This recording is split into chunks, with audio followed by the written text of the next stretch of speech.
we just saw the opening sequence, which was amazing. Yeah. And once again, Did you enjoy it? That's what we like to hear. Once again, you're holding your breath. Now, is this just something you kind of like doing? I think Matthew Vaughn just likes to see me struggle, basically. And are you literally, do you have to hold your breath for long, or you kind Yeah, it's, so you sit in the car, and you get the seatbelt on, and then they just sink you into the water, and you go down with a regulator, and someone's speaking to you on an underwater speaker, and they go, okay, Taron, we're going to ask you to take your last 5 breaths, and we'd like you to remove the regulator. You know, meanwhile, you're trying to stop yourself having a heart attack. And it sinks in, you take the regulator out, and then you're stuck under there, and you're strapped in, and if something goes horribly wrong, I mean, thankfully nothing did, but it's quite scary. You've bulked up since the burst in a good way. Thank you. He has a deeper chest on him, I can see from my vantage point. Thank you very much. That must be all the breath holding you've been doing. That's it, yeah. It's the amount of underwater work I've done. That being said, I am nothing in terms of strength compared to one Mr. Channing Tatum. Hold on. Hang on, Magic Mike, hang on. Here he is, Magic Mike himself. All I will say is, don't get in a fight with Channing Tatum. Well, some of us might enjoy the experience. I'm sure plenty would. Channing, maybe I should leap to you here. Sorry to jump over you here, Colin, but you can see there's a bromance going on, okay? Were you as impressed by Taron's physical presence, strength, ability, and masculinity as he clearly is overawed by yours? No. No, absolutely. Look, he's unbelievably talented. Maybe not in the strength area, but no. He's unbelievable, man. Okay. Colin, it's fabulous to see you back here. Academy Award winner Colin Firth, ladies and gentlemen, right here in the building. Colin, I'm kind of surprised. I loved the first film. I'm a bit surprised to see you back here in the second film on stage here. Were you surprised when you got the call, or did you know that maybe you were what we call a survivor? It's all a mystery to me, really. I mean, I'm in the trailer, and I seem to do a lot of shaving, and that's really all I can say. So maybe you should jump over me again. So you're here, but you're not 100%. I'm not here. Really. I'm going to jump over you, Channing, and come back to you in a minute, obviously. Halle, it's great to have Halle Berry with us, ladies and gentlemen. Been here many times, many films that are loved by the crowd here at Comic-Con. Now, you play Ginger. Who's Ginger in The Statesman? What's your role? Ginger, her name is really Ginger Ale. She's a mixer. I'm mixed. That's why they chose me. She is sort of does what Mark Strong does for the Kingsman, Ginger does for the Statesman. So she's kind of the techie, brain, nerdy character of the Statesman. And she has hidden depths. I'm just going to say that. Wow. Are they the kind of hidden depths that Taron would have to hold his breath to go into, or are they... I don't know what that meant, and I apologize. It sounded slightly odd. I apologize. Pedro, let's go to Pedro to save me. Pedro, how are you? It's great to have you here. I love doing Narcos. Now, you're playing one of these stereotypical Southern gentlemen that Jane's inflicted on the world, and you get to use the lariat, the lasso, the bullwhip, I believe. Did you master those skills for the movie? I'm the props guy. Yeah, I was in training with some cowboy experts and learned how to use the lasso. The lasso. It's a lasso, right? A lasso. I've been having this fight in England for the 4 months I was there shooting this movie. And hold on, Pedro, gunslinging. hold on. Jeff, you're an authority on all things Western. Lasso or lasso? We call it a rope.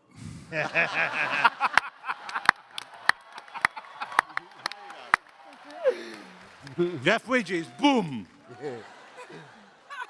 Sorry, Pedro, as you were incorrectly talking about your rope. So you use the bullwhip as well? Because those things are dangerous. I used the bullwhip as well, yeah. That was my favorite bit, the whip. How many people out there have cracked a whip properly? Yeah? It's really fun. When you make that noise, it becomes quite addictive, and you can injure yourself, that's for sure. I didn't. Did you injure anyone else? What's that? Did you injure anyone else? No, I was really, really good at it. I was good at the whip. It was my specialty. We are in the presence of Hollywood royalty. Jeff Bridges, ladies and gentlemen. Unbelievable to have you here, Jeff. Now, you're kind of the head of the Statesman, I guess. What's your code name? I'm Champagne, Wow. but I like to be called Champ. And I notice in the movie, you know, you're running this booze business. You don't tend to drink much of it. You're sniffing it. You seem to be sniffing it. There's some spitting in the film involved. You spit some of it out in your spittoon. Is there a reason why he doesn't imbibe? Yeah, well, he's kind of, challenged by his vices, but he's a tough guy, and so he likes to get right up in the face of that vice, and I think he wears booze as a cologne, actually. He likes to put it on. He likes tobacco, but doesn't want to smoke because he knows that's bad for him. But he likes to sniff that thing. He'll suck on it, won't light it, but he likes to surround himself with what he's afraid of.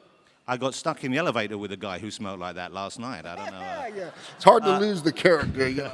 One of the things I think we all loved about the first film was the connection, the emotional connection between Howie and Eggsy. That was great, and that continues in this one. I guess that's one of the reasons why you like doing it, Colin? Because of my emotional Yeah, bond with young Taron here. guy. Yeah, that's actually a reason.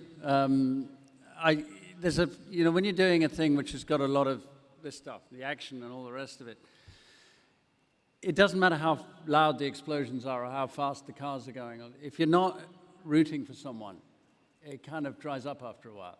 And so, Matthew is really very good at bringing that out. You invest something in the characters. And so, it's got all that sort of dynamic stuff, but I think there's a couple of handkerchief moments as well. Well, we've all met Matthew Vaughn. He's not what we would call an emotional person. I suspect most of that comes from Jane. I mean, Matthew doesn't have emotions, I believe. I don't know. They're not recognizable to the rest of us. No. We should get him. I'm going to see if I can get him on the phone. Would you like to speak to Matthew briefly here, and we can see what he has to say about this? No. Okay, get him on. But first of all, Jeff, did you get to drink any of the Statesman Reserve in the movie, or did you just put it behind your ears? I took a shot or two. Okay, and do you recommend it? Say what? Do you recommend it? Oh, yeah. Yeah, good stuff. Because I know it's early here, but it's 7 o'clock in England. So if you guys want to start the party. Woo! I wish it was real. It is. Is it? Oh, I bet. I got one. I don't know who wants this glass. They gave me that one as well. I don't know. Yeah, pass it down. Keep them going. Pull you down. Pull you down. Okay, we'll do this. Great. And I'll get Matthew Vaughn on the phone, and we can hear from him as well. Let's get him on FaceTime so you can see him. As I said, he's working hard in London editing the movie, but he wanted to say hi to you in person. So, hang on, Halle. Hey. Whoa. Hey. Hey guys, I've got Matthew Vaughn on the line. Can you get a camera over here for me? Matthew, are you editing? It doesn't look like you're in an edit suite to me. Where's the camera? Can you get him on the camera there? Getting close on the phone there. Where are you? I'm working hard. Why? I can see a swimming pool in the background, Matthew. It's the latest way of editing movies. I really recommend it. You're forcing actors to hold their breath again, aren't you, Matthew? I hope so. You got a message for everyone here in Hall H? You guys. You tell me, how's it going? Well, it's probably going better than you being here. Thank God for it. I can imagine the actors are very happy I'm not there. Are you happy he's not here, guys? Oh. This is our captain. Matthew, they're drinking heavily. We'll get back to you. Matthew Vaughn, ladies and gentlemen. I think we should maybe... Oh, no, he's still on the line. Okay, I think maybe we should go to some questions from you in the audience. If we're ready to go, then, as I said, we'll give away Dave's illustration as well. So if you're ready to take questions, let's go over to the first of our questions from the audience member over there. He's coming up to the microphone now. If you introduce yourself and tell us who the question's for, please, sir. Hi there, my name's Sam. My question's for the entire cast. I was just wondering if it was as fun to film this movie as it looks on screen, and if there was any stories from filming that stand out. Was it as fun to film? I wasn't really paying attention. What? Yeah, was it as fun to film this movie as it looks on screen? Because it looks pretty damn fun. So as much fun to film as the finished product is for us to watch. Absolutely, 100%. I mean, it's crazy hard work, but it's such a great atmosphere. Matthew creates a spirit of fun, and you know, it's a dream job. The movie's so cool, and you know, you're working with people like this every day.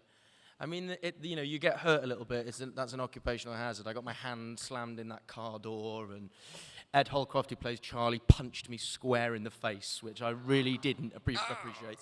But yeah, it's great. It's awesome. Anyone else have a good time? Yeah, it was fun. Look, I'll just come out and say it. I was like a fan of the first one, and I was begging to be in this movie. And so yeah, and thank God these guys were just a lot of fun. I don't want to give a spoiler away here, but we do get to see Channing in a bowler hat in the film. Was that your first time in a British bowler? Maybe not. No? I might have really liked Clockwork Orange. You have your own bowler hat at home, Channing? Maybe. Maybe I like to get a little weird, okay? Just for those special occasions like anniversaries? Yeah, exactly. A little cosplay. Okay, thank you for your question, sir. Thank you. Let's have our next question. Hello, I am David. I have a question for Halle Berry. Which movie do you think is more British, James Bond or this one? Oh, yeah, because, of course, Halle, you've been in the Bond franchise. That's not fair. That's not fair. I get a pass. I'm passing that to Colin. Can she drink instead? Why do I have this much and they have that much? Is what I want to know. Chuck. Shut that thing. Okay. Oh, I can now. Would you like to see that?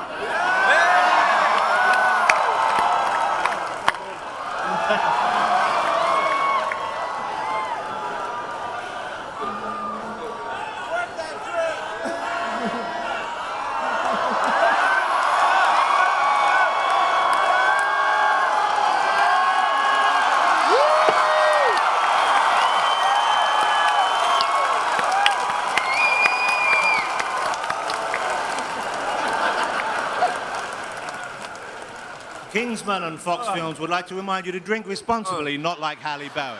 Okay? Okay. She's a professional. She can handle it. Okay. Thank you for your question, sir. Thank you. Next question, please. You're welcome. What's up, guys? What's up, man? This is the first time meeting you, Channing, and you're one of my favorites, especially you, Holly. And nice job for drinking. Nice job on drinking the glass. So my What? Oh, she's drunk already. Don't worry. So my question is. It's all good. My question is for planned. Channing. What is the most memorable scene you'll never forget about Kingsman? Most memorable scene for you, Channing? In this movie? Or Yes. Well, I can't tell you the most memorable scene in this movie. Nice try, though. Channing, spoil the movie for everybody. All of them. They're amazing.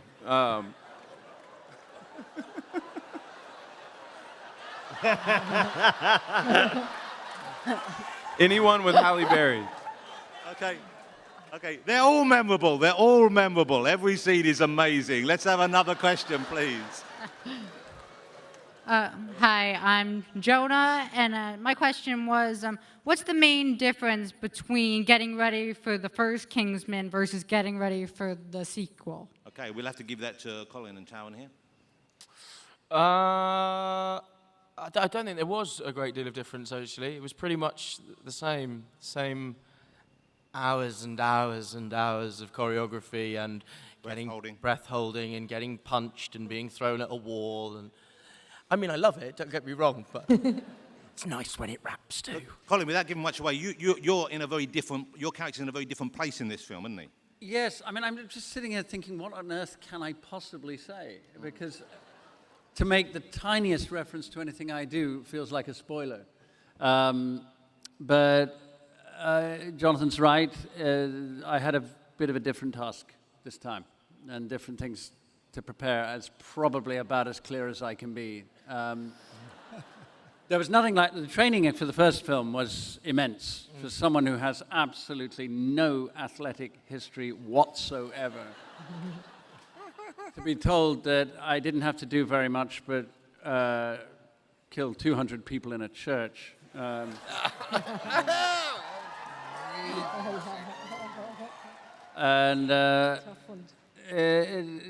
pain was involved with me as well. I had some minorly life-changing injuries.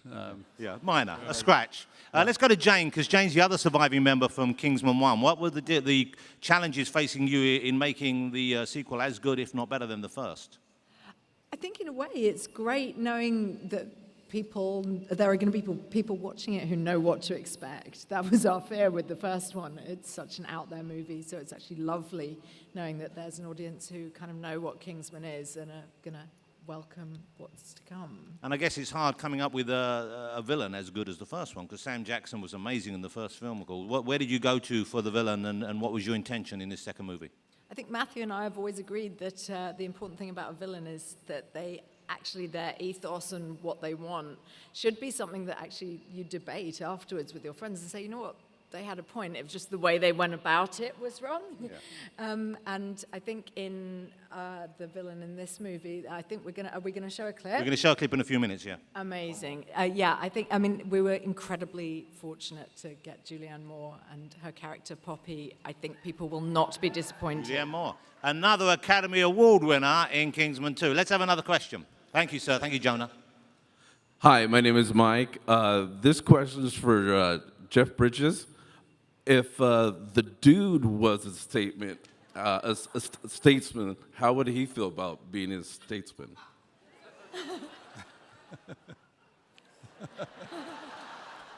The dude would probably, number one, he probably wouldn't make bourbon. He'd make that clear stuff, vodka. White Russian. White Russian, you say? No, I mean, I think, I'd probably go deep inside myself and really think about what Jeff likes. I like my Russians clear. No, transparent.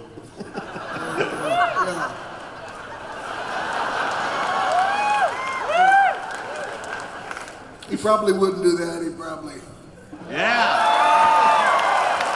A new tradition here in Hall 8. Okay, let's have one more question. We have one more question, and then we'll pick a winner for the sketch. Hello, guys. My name is Dominique. Hey, Halle, anytime you want to drink like that, girl. Flush? Anyways, You got Never a water? again. It happened once in my life. Never again.